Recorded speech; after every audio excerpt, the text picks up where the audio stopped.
Hi. So now let us see how to find the total number of functional dependencies from a relation basing on the given FDs actually. So actually how many total possible? Of course in that trivial FDs will be there, non-trivial FDs will be there. But let us see how to calculate overall actually. So that is also sometimes important. Okay. So here, so the first thing is how many attributes are there in the given R? We have actually attribute A, attribute B, attribute C actually. All possible combinations we must consider. Then we can find the total number of FDs actually. All possible means, so how many subsets are possible? That is what from mathematics we can say.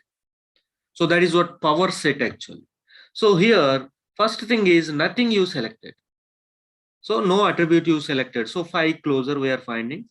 So 5 closer is nothing but 5 only, right? Okay. Then let us select one attribute individually. So that means A first, A closer. So A closer deriving what? So A is deriving of course A itself, and then B actually. A is deriving B from the first FD. So 1 and 2 if you take. And then by adding B, now B is also deriving C, right?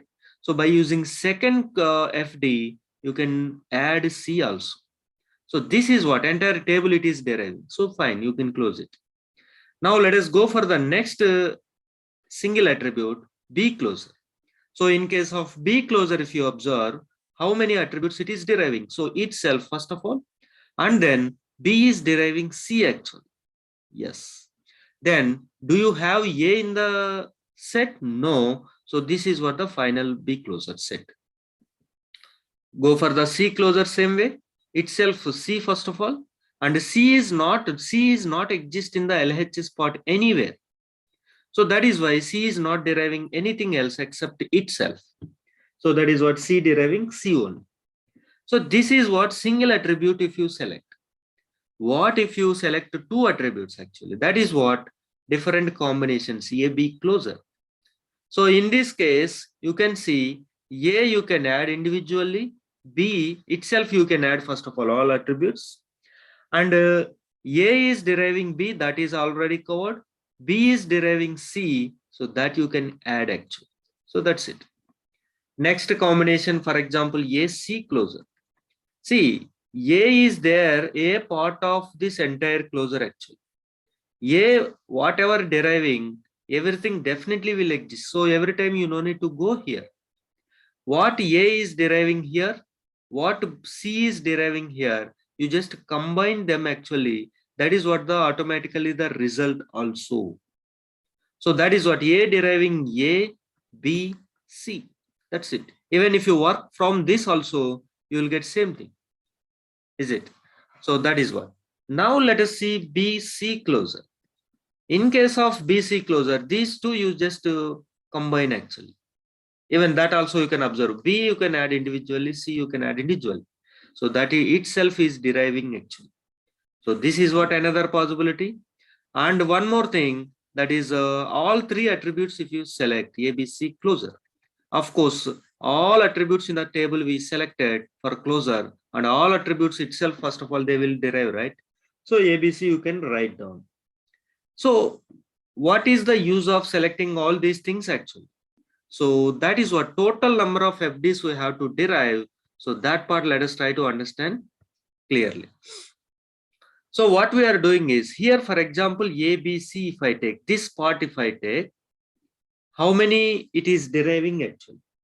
So here, whenever you have this many, I can write down. So for better, this let us take because it will take more actually. Understand from this actually. So B is deriving B from the set you can write down, and B is deriving C from this set we can write down, and B deriving together also BC. In this way also we can write down different forms we are writing, and B deriving nothing 5. So how many possibilities we have actually? 4 possibilities we have. That is nothing but 2 square. So this attribute B attribute may present in the RHS part, may not present in the RHS part. And C also may present, may not present. So how many attributes are there in the set? So B, C. So B not present, both the attributes not present, this is what. And B only present, this one. And C only present, this one. Both present, this one. So total how many possibilities are there? So number of symbols we used is 2, that is what base power. How many positions? 2 actually, number of positions. Number of positions. So in that way it is 2 square, base is 2, that is 0 or 1, and number of attributes are 2. So like this, here 0 attributes only one possibility, and here 2 power, how many attributes we have? 3 actually, 2 cube. Total FDs are possible 8 actually from this part. Like A deriving A deriving B, A deriving C, A deriving AB, A deriving BC, A deriving AC, and A deriving ABC, and A deriving nothing. That is what total 8. Got it? So this deriving 4, and here you have 1. That means 2 power 1 actually. That is what 2. C deriving nothing, C deriving C. Don't bother about the deriving 5 trivial attributes. We are simply asking total number of FDs actually. So here also 3 attributes. So 2 cube 8 FDs are possible. And here also 8 possible. Here 2 square, 2 attributes are there, 4 possible. And here 3 are there. So here also 8 possible. So total number of attributes, how many possible? Sum of all these things. So that is 1 plus 8 plus 4 plus 2 plus 8 plus 8 plus 4, this one, and this 8. So this total is how much? There are 8, there are 4 8s are there, 4 8 4s are 32, 32 plus 6 38, 42 plus 1 43 FDs are possible actually. So this is what answer for this question. Find the total number of FDs is 43. So in this way, how many attributes are there in the relation?